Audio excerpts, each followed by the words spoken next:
Oke, selamat pagi, selamat siang, selamat malam. Perkenalkan saya Muhammad Guntur Riki Aditya akan melakukan preview terhadap video kelompok satu khususnya pada bagian Daniel Noprianto.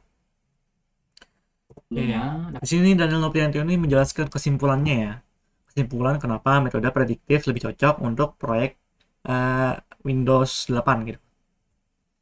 Ini katanya Bahwa metode kebutuhan prediktif ini stabil merupakan karena pendekatan Windows 8 itu pengembangan angka lunak yang perlu menekankan kebutuhan pada yang stabil, perencanaan yang matang sejak tahap awal struktur proyek, pengembangan yang jelas, sama serta sistem proses pengembangannya kompleks. dilakukan secara terstruktur dan berurutan. Metode Banslang dilihatkan pada proyek perencanaan sistem organisasi.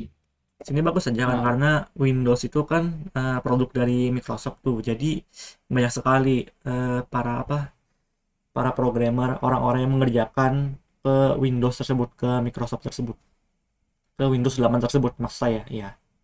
Windows 8 kernel sistem operasi, karena sistem komputer jelas tersebut sama seperti hal ini guna yang sesuai rencana serta menghasilkan sistem yang stabil dan dapat diandalkan. Dengan demikian, Ya. Jadi katanya dengan metode prediktif ini bisa menghasilkan sistem yang stabil dan dapat diandalkan kalau kebutuhannya tepat.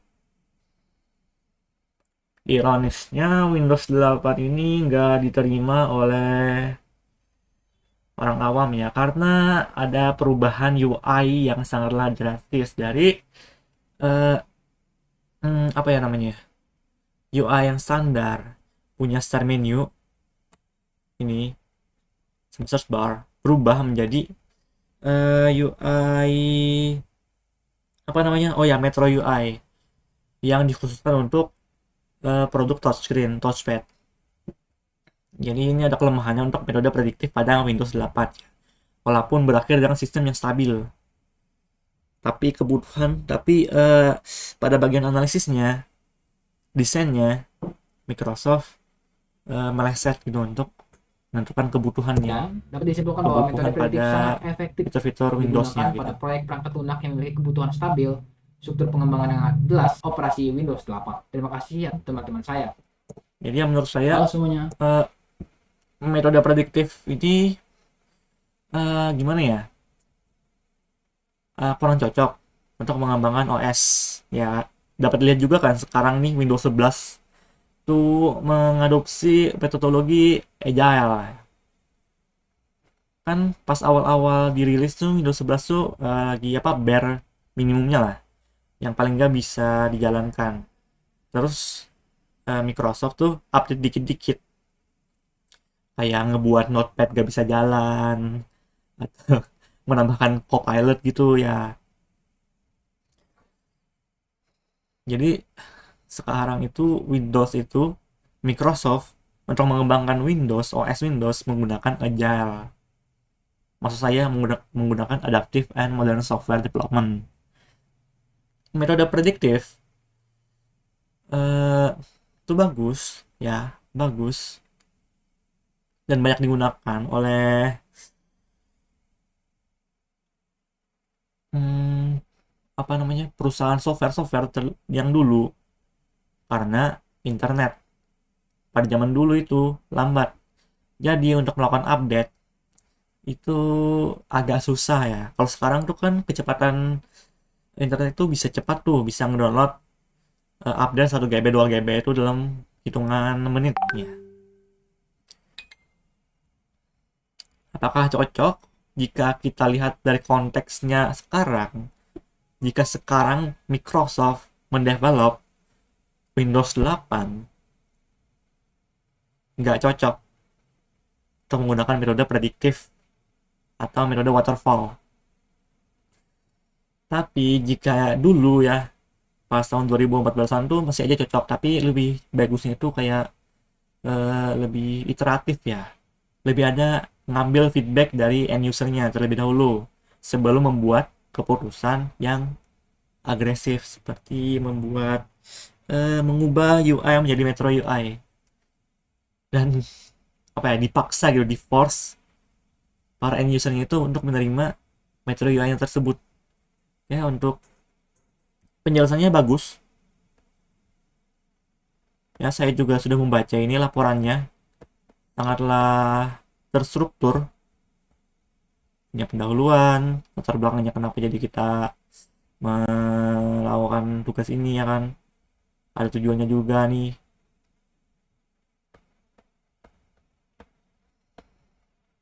Dan juga ada referensinya. Bagus ya untuk format laporannya. Tapi apakah cocok dengan Windows 8? Enggak. OS enggak ya.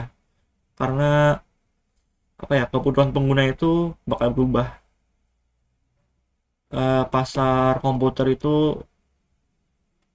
berkembang dengan cepat.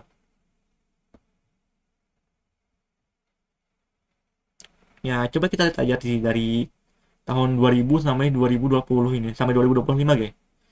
Dari CD terus berubah ke cloud, maksudnya ke internet. Itu dalam waktu berapa ya? 10 tahun, nggak sampai 1 abad gitu.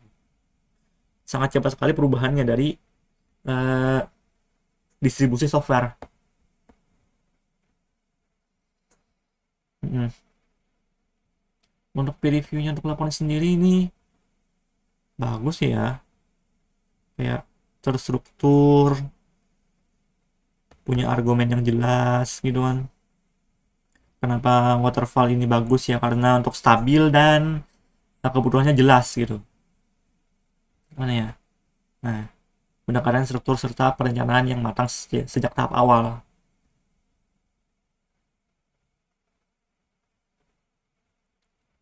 Juga ini supaya untuk membuat dokumentasinya lengkap setiap tahapan pengembangan sehingga memudahkan proses pengelolaan proyek perangkat lunak dan jangka panjang. Ini ya, menghasilkan dokumen yang lengkap ini bisa menjadi apa ya namanya ya? eh Silver bullet ya, silver bullet yang palsu gitu untuk para developer. Karena dengan dokumentasi yang lengkap itu bisa memberikan rasa aman bahwa eh, proyeknya ini bakal sukses. Padahal eh, unsur yang paling pentingnya itu end user, feedback dengan end user itu nggak ada untuk Windows 8 ya.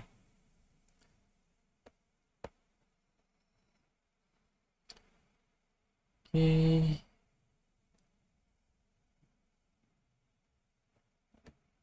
untuk review saya ke video Mas Daniel seperti apa ya? Kayak emang benar Microsoft mengembangkan eh, Windows 8 menggunakan metode prediktif, metode waterfall. Ya kak, apa ya, satu kali development langsung menghasilkan produk yang jadi. Dan setelah itu gak dikembangkan lagi tapi membuat produk baru, yaitu Windows 8.1. Ya emang benar ya, tapi kalau dikatakan memilih metode apa yang paling cocok untuk pengembangan OS Windows 8, saya berkata Adaptive and Modern Software Development. Karena dengan Adaptive dan Modern Software Development itu bisa mengurangi apa ya, cost ya, cost sama risknya, yaitu cost tidak perlu mengembangkan software dari awal lagi, kayak mengembangkan Windows 7 terus mengembangkan Windows 8 dari awal lagi, dari scratch lagi, nggak perlu. Sama juga risk ya, jadi kalau misal ada kayak bug atau satu fitur yang nggak diterima oleh masa gitu, bisa aja tuh direvisi oleh eh, pengembang perusahaannya, oleh developernya, untuk direvisi lah fitur-fiturnya supaya lebih apa ya namanya, menyesuaikan dengan end usernya. Oke, di sini karena di tugasnya itu saya perlu memberikan what if ya, dan menjelaskan kenapa metode saya lebih superior. Tadi saya sudah menjelaskan kan kenapa adaptif dan modern software development itu lebih superior daripada metode prediktif pada pengembangan Windows 8. Ya. Kemudian, bagaimana jika Windows 8 itu ngedevelop pakai metode adaptive and modern software development ya? Bayangkan aja jika semua teknologinya itu sudah ada, CI/CD lah, cloud native lah, ya kayak kolaborasi secara cloud gitu sudah ada ya. Jadi yang pertama itu eh, Windows itu kayaknya ada kemungkinan bisa bakal bersaing ya dengan Android sama iOS di bidang tablet, di bidang apa ya namanya, komputer portable ya, handphone. Kenapa? Jadi gini, karena adaptive and modern software development itu lebih berfokus pada end user, pada feedback end user.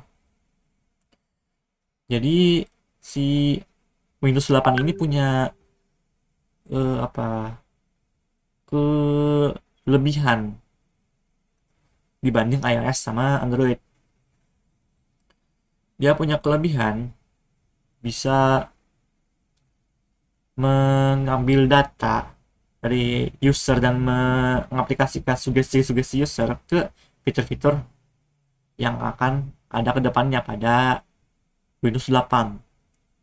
Yang pada akhirnya Windows 8 itu bakal menjadi kayak platform yang dibangun untuk user. Bukan cuma dibangun melalui prediksi kebutuhan user, tapi melalui usernya itu sendiri, melalui experience usernya itu sendiri.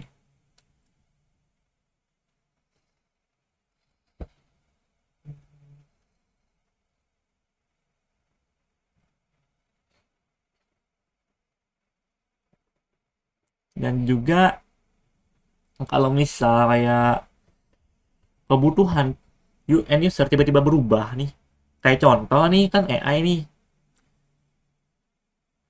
terus kayak Microsoft tuh ingin menambahkan AI ke AI ke Windows ya, sudah ada ya kan tuh Copilot ya, ingin menambahkan support AI ke Windows ya gitu ya. Nah itu kan tinggal di patch dalam bentuk update, nggak perlu dalam bentuk software baru, mohon maaf, dalam bentuk software baru ya. Kalau misal sekarang Windows 11 itu pakai prediktif, alas itu bakal ada kayak yang namanya mungkin Windows 11 Copilot gitu ya, atau Windows 11.1 Copilot ya. Karena nggak ada ya, karena Windows 11 juga pakai adaptive and modern software development, maksudnya karena Windows 11 itu nggak pakai metode prediktif. Hah? eh, si Microsoft itu dapat mengupdate loh, memberikan patch dikit-dikit, dan juga patch dikit-dikitnya itu kayak bakal ada kayak fitur tambahan kayak Copilot, recall gitu, sama iklan di start menu, perubahan icon di Windows gitu kan. Gak perlu lagi nih kayak ngebuat update baru secara massal, secara update besar gitu. Kayak contoh update 8.1 ini. Mana ya? Nah ini, update 8.1.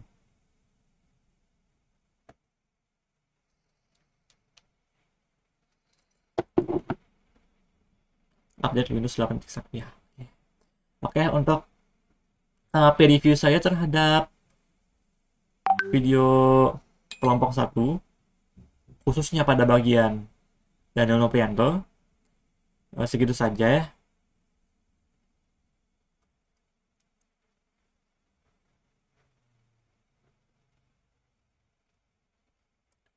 Mohon maaf apabila ada yang salah. Saya ucapkan terima kasih.